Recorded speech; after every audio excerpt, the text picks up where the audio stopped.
Okay. Say hi. Hi. Hello. Hello. Isang mapagpalang araw po sa inyo. Isang mapagpalang araw po sa inyo, mga Claynatic. Claynatic.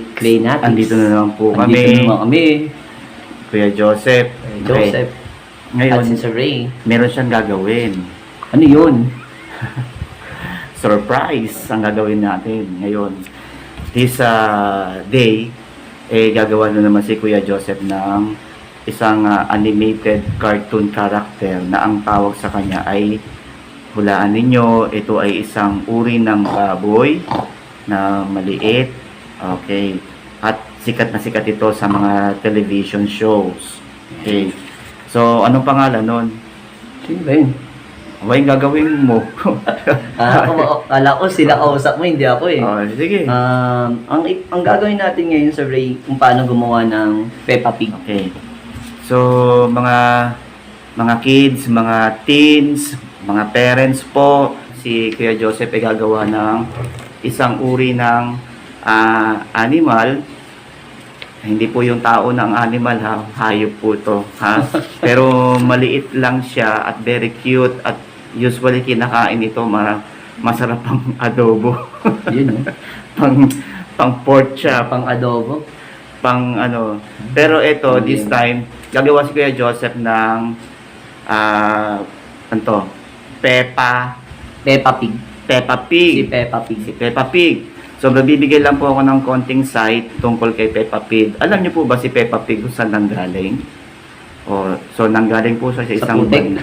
Hindi. Kung saan siya nag-originate. Kung saan siya galing. So, siya ay nag-originate sa British preschool animated television. Okay. Oo. So, sa British pala siya galing. So, yung mga British ang nag-isip kay Peppa Pig.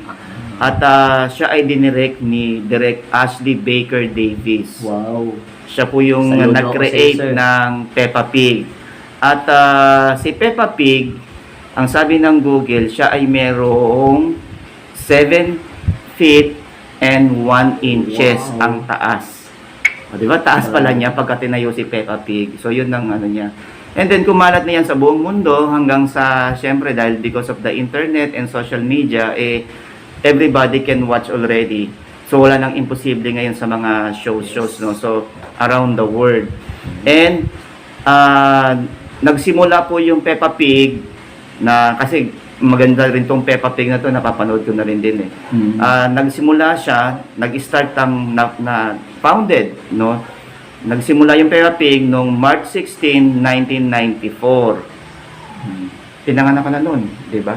1994? Oo. 1998 ako eh. 1994. 1998 ako, joke. Tapos, ang pinaka primetime studio animations nila ay sa London at saka sa England. Wow, sana mo si Ray. London Bridge is falling down at saka sa England. So, sana si Ray makarating din tayo dyan sa London, eh, no? Humingi ka ng sponsor. Joke. Hindi. I hope na magustuhan Mangyayari niyo po si Peppa Pig at gagawin ni Kuya Joseph kung paano naman din. Gagawin yung mga simpleng basic na paano gumawa ng mga cartoon characters na out of clay. So, ang amin pong gagamitin na clay ay yung Mr. Clayman clay. So, Kuya Joseph, diretso ka na. Ayan, alright.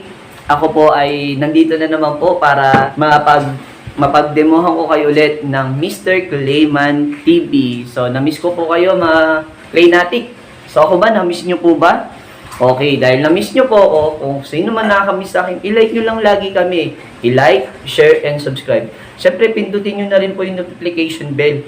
Ping, ping, pang, pang. Yan. Para sa ganun ay marami pa pong mas maakilala po sa amin. So, hindi ko na po papatagalin ha. Kung ipapakita ko sa inyo, magsiship na ako ng parang trumpo.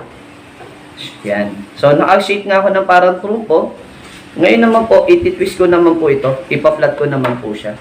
Yan. Ipa-flat ko lang siya ng ganyan. So, yan po siya. So, nakagawa na po tayo ng mukha ni Peppa Pig. So, iti-twist lang po natin siya ng ganyan. Alright. So, nakagawa na po tayo, no?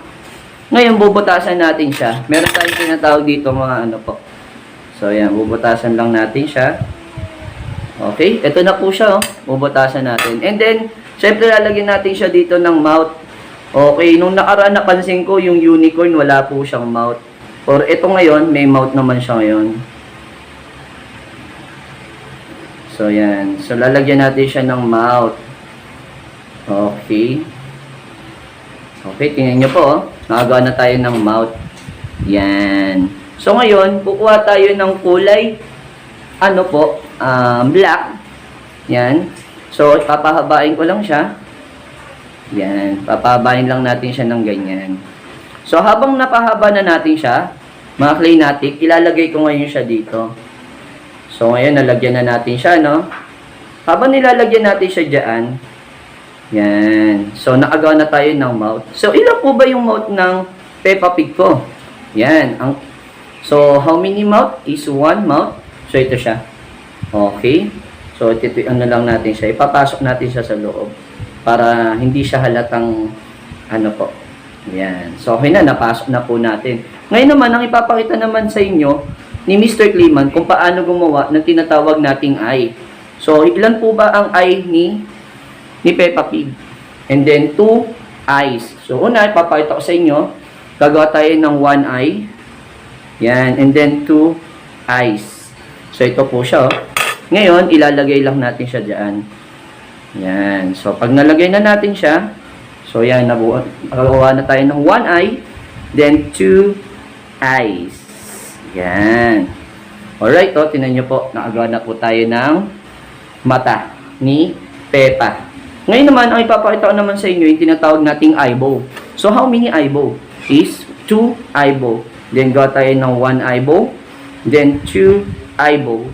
And then, gawa tayo ng kanyang eyeball. So, palalagay ko lang siya dito hanggang sa maging ganap na siyang Peppa Pig. Peppa Pig! Peppa Pig! Yan. So, ito na siya, oh. So, ito po, nire-request po ito ng aking inaanak. Ayan. Kasi paborito to ng inaanak ko. So, yung Peppa Pig, yan siya. Ayan. O, balot ha. Yan ha. Yung Peppa Pig ng anak nyo ha. Ayan, ni-request mo balot. Ito na. So, ngayon, ang ipapakita ko naman sa inyo mga Claymatic, kung paano gumawa ng katawan. So, ang gagawin ko, yan. So, gagawa tayo ng katawan, pero bago muna yon, meron tayong tinatawag nating tenga. So, ito po siya. So, lalagay lang natin siya dito ng tenga, si Peppa Pig.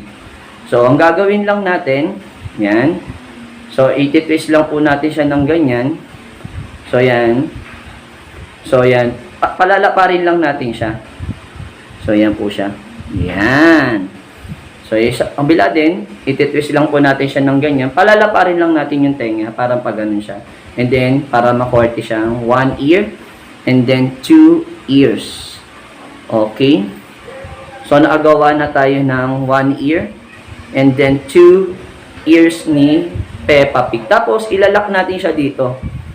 Yan. So, ilalak lang natin siya. So, yan, no? Nakagawa na tayo ng Peppa Pig, no?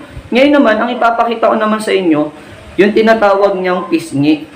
So, meron siyang pisngi. So, pakakapalan lang natin siya dito. Yan. Kabila, pakakapalan din natin siya. Yung pisngi niya. Yan. Kasi medyo mataba si Peppa Pig, eh. So, yan siya. So, yan. Pakakapalan natin siya dyan hanggang sa maagawa tayo ng pisngi. So, habang nagagawa natin yung pisngi, ayan, para tumaba siya. So, ito siya, oh.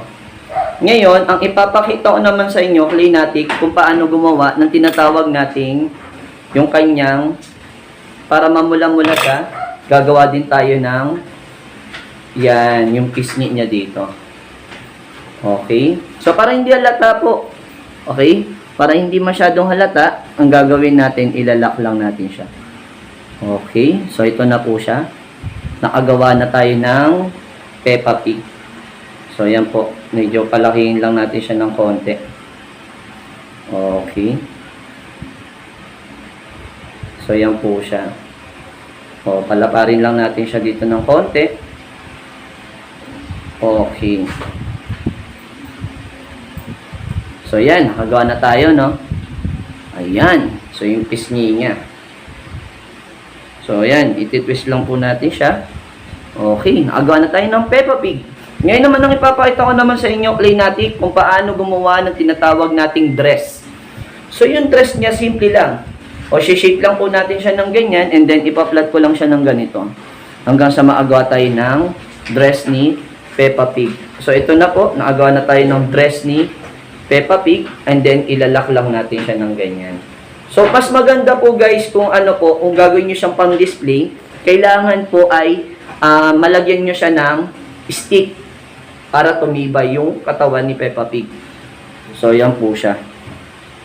Okay?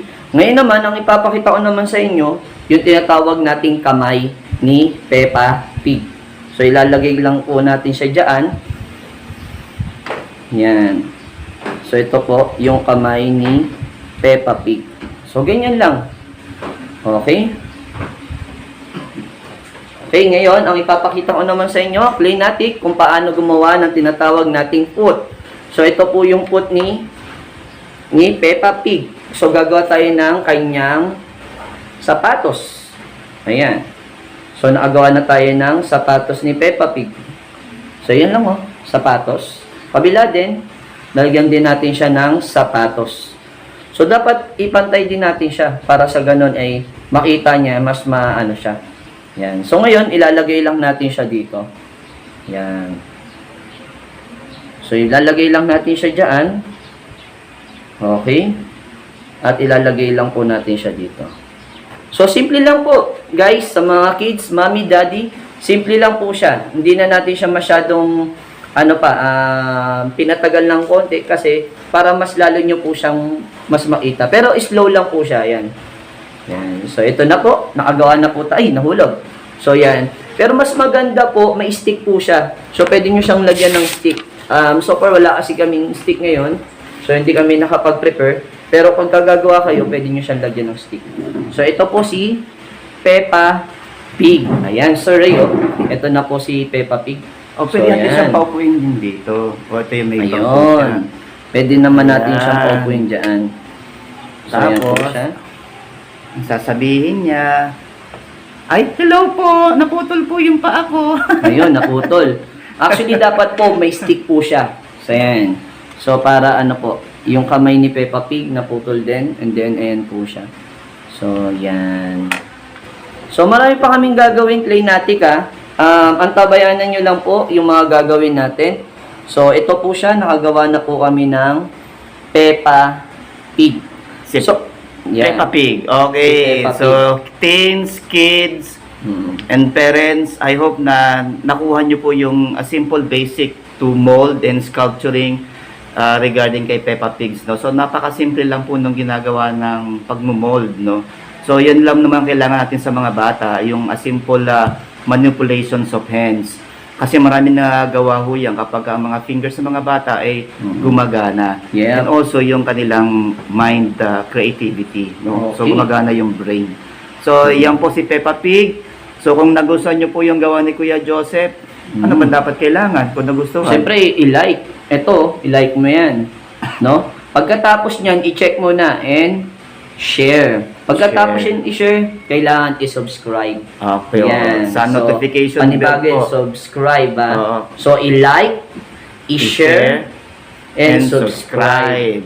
Don't forget to pindutin to touch your notification Yan. button, no, para Okay, tuloy-tuloy notification po bell ang button. aming Ting, pagbibideo. Okay, so Yan. I hope na nakatulong po sa inyo, sa lalo sa mga bata, sa mga loob ng bahay na wala ang ganong ginagawa yung mga bata. So, ito po ay isang alternative way para sa ganon, matanggal na yung mga boring ng mga Tama. bata. At least meron silang ibang pagkakalibangan. Sir, after nito, meron pa tayong kasunod, Okay, so... Ano yung kasunod natin, sir? Ikaw na ang magbanggit. So, nakaset na rin siya. later siguro. So, So, ito abangan nyo na lang po yung susunod naming gagawin. Ang gagawin ni Kuya Joseph. Bibitinin po namin Para sa po kayo sa ganun, mas ma-thrill ang inyong pag-aabang sa mga gagawin po namin mga videos. Okay, so thank you very much. Don't forget to like, share, and subscribe. Okay. Bye-bye!